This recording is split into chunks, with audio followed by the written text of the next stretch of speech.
Could you really make a website using only HTML?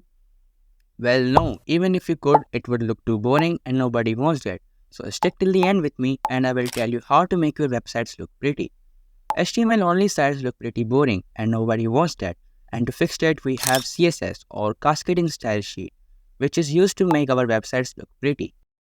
To understand the method of styling in CSS, there is a law called WWH law, which states that CSS needs three things to style. The first W tells us to provide whom to style, which is usually an element. The second W states what to style, whether we want to change our element's color, position, border, or whatever. We have to write a CSS property for it.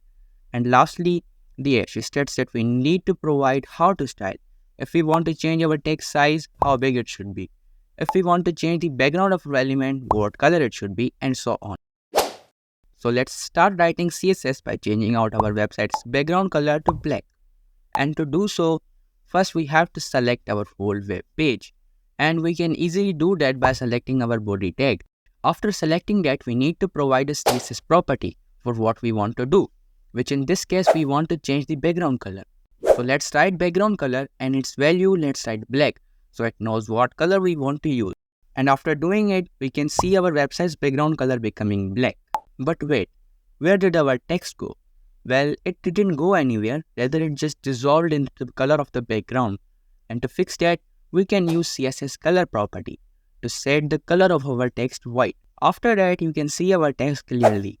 Yet, still it doesn't look much right now, so we can enhance it by making our content align centered.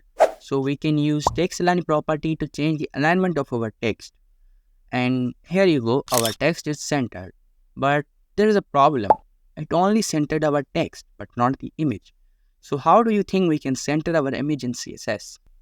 Well, we can do that by changing our image's display to block.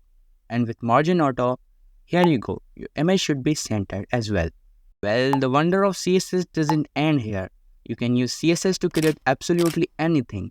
The only thing that's limited here is your imagination. Bonus, you can get the free ultimate guide for front-end development, which includes CSS and its free resources as well. And to get it for free, use the link in description.